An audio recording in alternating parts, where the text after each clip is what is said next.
Before we dive into today's episode, I have something truly special to share. Next September, I'll be leading an intimate women's retreat through the south of France and northern Italy, and you're invited. Picture this: mornings exploring the colorful markets of the French Riviera, afternoons sipping wine, and a hotel view with golden Mediterranean sunsets. Whether you love photography, food, or just want to reconnect with your playful creative self, this trip is designed for you. Spots are limited, so if all this sounds like your kind of adventure, please visit tourwithabsolutely.com and look for the tour France and Italy with Crystal. You can also send me a message or check out the show notes. Claudine Hemingway is a descendant of famed writer Ernest Hemingway. We bumped into each other at a party and decided to team up and dive deep into French history, but with a twist, by bringing a spotlight to those lesser-known creatives in France. This is History with a Hemingway. Welcome back, guys. We're continuing our journey in the Louvre, learning all about the fashion, and I'll let Claudine take it from here. The really great thing about doing these is because it is paired with something different in the Louvre, I have a way that I get to share and talk about some things that we might not normally do because maybe they don't warrant a full episode.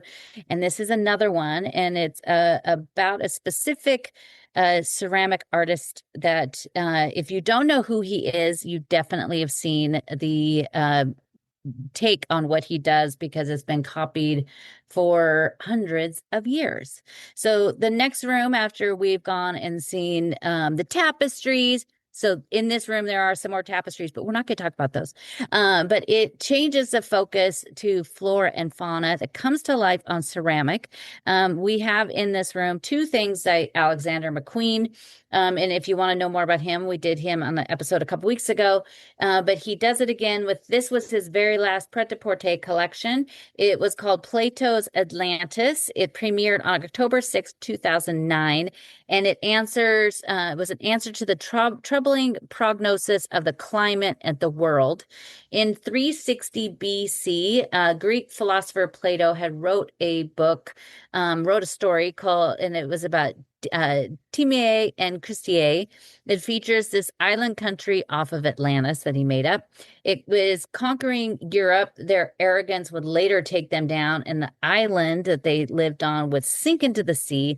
It's a direct link of the climate change and rising ocean waters around the world.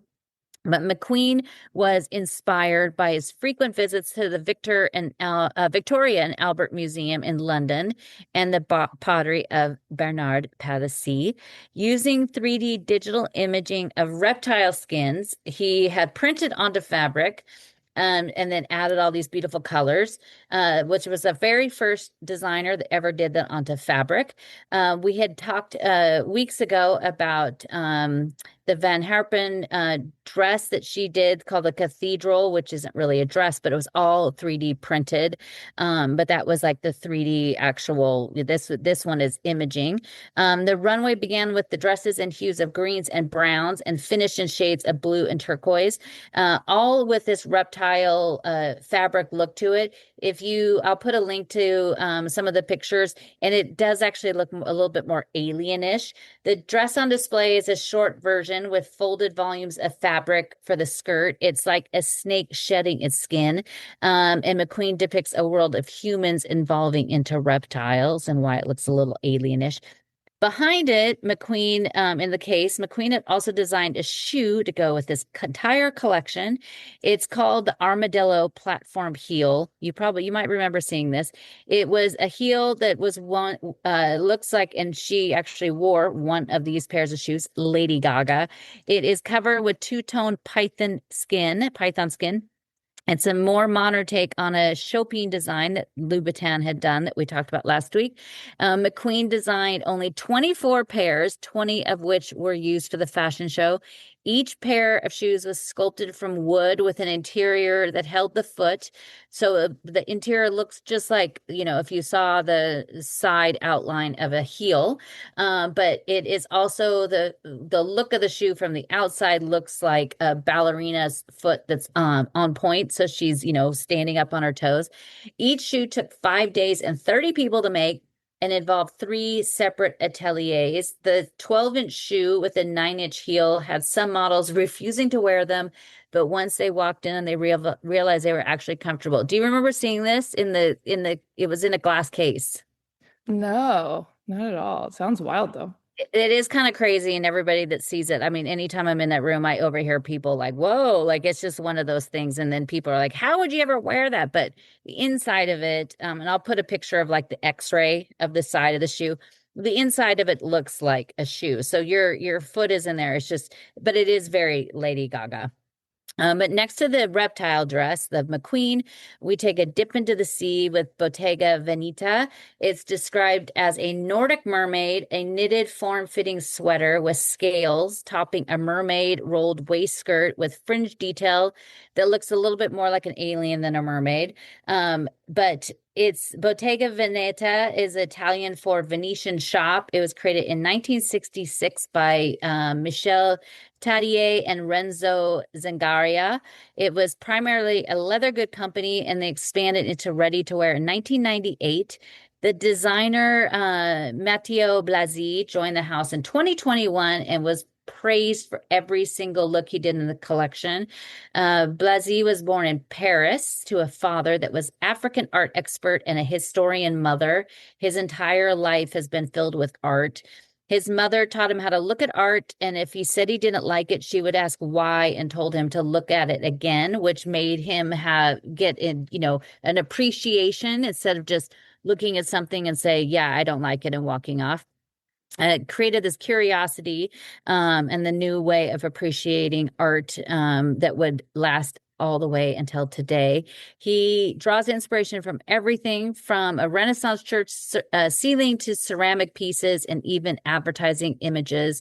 He believes his craft as a designer is through observation and perspective, which I love that thinking. In the 2023-24 autumn fall ready to wear collection, which is what this look was from, he created a street in any European city. Blasi described it as a place where everyone belongs, like a parade, from a street in Milan to a carnival. The runway parade including 81 looks, and he decided against editing anything and was even adding things up and adding to the show in the final days. But he grew up around art with his appreciation for it. So the runway show that was in Milan included 3 sculptures dotted the runway, covered in a carpet inspired by stracciatella gelato.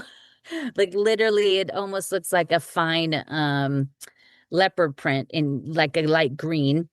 His favorite.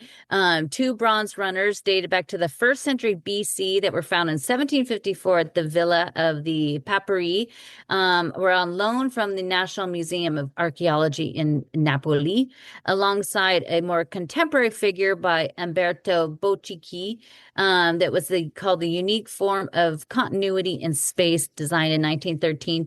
He thinks that bridging this passage of time and figures from bronze forms that are basically the runway and the models are moving around it, bring everything to life and show you kind of the passage of time, which is really amazing. He has left Bottega, and he's now the new designer for that house that I don't like to talk about. The name that can't be spoken. The Voldemort. The bringing all this together. The designs in this room reimagine reptiles and sea life, much like the artist Bernard Palissy did in the 16th century. Palissy was born in 1510. His father was a glass painter that taught his son the craft and began his lifelong pursuit of art. He wasn't the best student, which is a recurring theme when it comes to creatives. He left school early and traveled all over France. Cities formed over land that thousands of years ago were the sites of volcano and lava flow, filled with specimens forgotten in time, were his favorite places to go. He combines the craft of glass painting with enamel on an Italian cup that was given to him as a teenager, led to a compulsive need to create. His unique idea and art was discovered by Anne de Montmorency, and he, in 1548, at the same time, was building his Chateau d'Aquin and wanted a beautiful Italian grotto. In the year 1563, Palissy had one of his most successful and eventful years. He was named the inventor of the king's figurines under Henry III.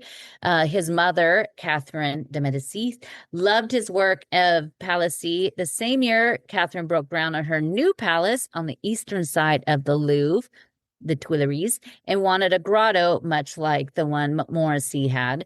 In the 13th century, the area was home of many tile factories in production until Catherine forced them out. She gave Palissy his pick of workshops. He packed up his entire collection of molds and casts. He moved his atelier to from Saint to Paris to begin his creation of the grotto. Under the reign of Henry II, Catherine and her sons and the long war religion against Protestants had Palissy in a constant state of fear. He had converted to Protestantism, and he, after the Edict of Écouen was signed by Henry II, sent Palissy to prison, but his friendship with Montmorency thankfully led to his release. In 1563, at the height of his fame, he was arrested again, and this time the Serpent Queen herself, Catherine, saved him. So maybe she had maybe one redeeming thing that she did. Yeah, she wasn't totally bad. Yeah, she wasn't totally bad. Back in his atelier, he worked on the Chateau Écouen and the Tuileries at the same time. As a father of six, his sons assisted in the production of thousands of small reptiles, sea life, and animals. What he would actually do is he would find and he'd get these reptiles and even fossils, and he would create molds from them. He'd make actual life molds. So he'd make a mold around an actual fish, a snake, a little gecko, something like that. And then he would use those and, put plaster in them and everything and make them so they were from life, which, was a thing you did with animals. But then there's some artists that were said to have done that on a person. And that idea is not okay. Like Rodin himself got in trouble for that, but he never actually did it. They just blamed him because his stuff was so lifelike. They thought, oh, you couldn't have done this on your own. You had to actually put this and mold this on a, man's body. Palissy was a one-of-a-kind artist. He created life few had ever seen. He took his role very seriously, filling endless volumes of research and speaking to students of science and art at universities all over France. At the same time, he was working on this. The work continued on the Tuileries until 1572, when the Queen Mother Catherine was told by advisors, Cosimo Ruggeri, that she was going to die near Saint-Germain. And I think we've talked about this before, but this is I love this story. It was in the midst of building the Palais des Tuileries, which was near the Église Saint-Germain-l'Auxerrois, and she abruptly moved to the l'Hôtel de Saison, which was on the backside near the Église Saint-Eustache. But she was told by her seer, she said, "You will die." He said, "You will die near Saint-Germain." And she's like, "That's it. We're leaving. We'll go move over here." And it was on her deathbed that the doctor came to see her, and she asked his name. And guess what his middle name was? Saint-Germain. So I remember this from when we talked about her. That's crazy. So in the end, she died near Saint-Germain. But when I was doing research, the first thing said that, oh, this has been a story that's been beefed up. They don't really think it's true. But then in the same research, they said, but then it was written by this person, and this is the true part of it. So I was like, oh, good, because I've been telling that story. It's real. I love it. Months later, Catherine and her son rang the bell in the dark of night on August 23rd, 1572. That would be known as the St. Bartholomew Day Massacre. Palissy was warned and fled Paris, and all the work on the grotto stopped. Thousands and thousands of Protestants were killed on that night. She had her daughter was betrothed to Henry III, King of Navarre, who was a Protestant. His mother was like the head of the Protestant Church of France. And Catherine, being the royal family, they were Catholic. And she said, okay, fine. You have to promise never to convert her to be a Protestant. And it has to take place by August 18th, 1572. They agreed to all these things, but it was also Catherine's way of getting all the Protestants up here in Paris, because then they would all be in one place when the bell struck midnight. so they could kill them. So see, back to Catherine not being such a good person. No, we're back. We're back. She saved one. Over the next 16 years, he was arrested. He was re-released until May of 1588. He was arrested, sentenced to death, locked away in the Conciergerie on the Ile de la Cité. He appealed his conviction. It was changed to life in the Bastille, where he died in 1589 or 1590 at 80 years old. Long after his death in 1865, under Napoleon III, the expansion of the Palais de Louvre was going on by Hector Lufel. It led to the first discovery of the Palissy workshop.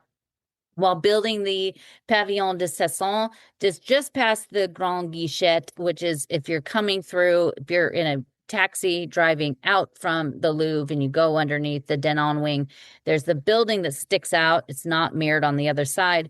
That's the Pavillon de Cesson. So they were digging around there. They found 14,000 over pieces that had once belonged to him. They can now be seen in the Louvre at Serre and also the Carnavalet. In May of 1985, during more excavations, work for the Pyramid Project, and they were digging underneath to do the new laboratory for the C2RMF, which is the greatest restoration workshop in the world. Near the Arc de Triomphe de Carousel, it was a larger portion of his workshops were found. They found the kilns, they found his home, as well as thousands of small pieces were unearthed. This time they uncovered molds and models, thousands of molds and models, fountains, clay basins, his entire workshops, kilns, deposit shed, and even garbage dumps that was filled with thousands of pieces which were intended for the grotto of Catherine de Medici.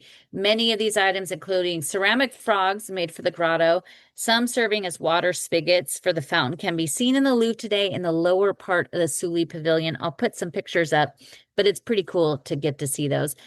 Just a few rooms away from the designs at McQueen and Bottega are examples of rustic ware and 2 platters created by Palissy the South. There are only 10 pieces in the world that are full pieces designed by Palissy. There's thousands and thousands of pieces, but only 10 actual full items that he created that are still in existence today, and most all of them are in France. The big platters are often in the shape, he said the big oval platters were a pond. They're covered with reptiles and sea life. You'll see like a full fish or a snake.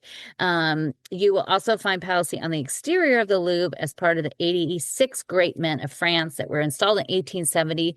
Each figure was personally chosen by Napoleon III, who then they all lived before the 19th century, with the exception of one, sculptor Jean-Antoine Houdon, died in 1828. But he was pretty smart this way because he wanted to avoid conflict with anyone. The heirs of Jacques-Louis David were pretty upset that he wasn't up there, but Napoleon III specifically picked people that had died by the beginning of the 19th century, so he didn't have to deal with people being mad that so-and-so was on there and they weren't. Pretty smart. That is very smart. Keep everyone happy. Keep everybody happy. But he stands outside the Grand Gallery. He's facing west. And what I love about this is he's facing the exact spot of where his workshop used to be that was found in both the 19th and 20th century. It was sculpted by Victor Huguenin, he's holding a ewer in his arms, and he's dressed in his Renaissance doublet. He can also be found, maybe more people have noticed this one, over next to, in the shadows of the Église Saint-Germain-des-Prés in the square Félix Desroules. The bronze sculpture by Louis Ernest Barrias was created in 1880. The artist is again dressed in his Renaissance attire and apron. He's standing in front of a small kiln and holding one of his platters with a fish and a snake on it. An exact copy can be found in front of the Serre Museum.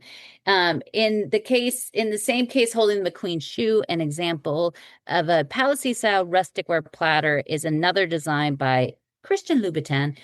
Louboutin is known for shoes with his iconic red soles, but he also makes handbags, belts, and cosmetics. On display is a beautiful one-of-a-kind handmade purse that was created for his autumn-winter 2018-2019 collection. It's inspired by the sea and it has shells. It's called the Pilotan Manila bag. It's covered with rhinestones, real shells, and some feathers. If you go back to the 17th and 18th century, seashells had never been seen, especially in countries that were far from oceans.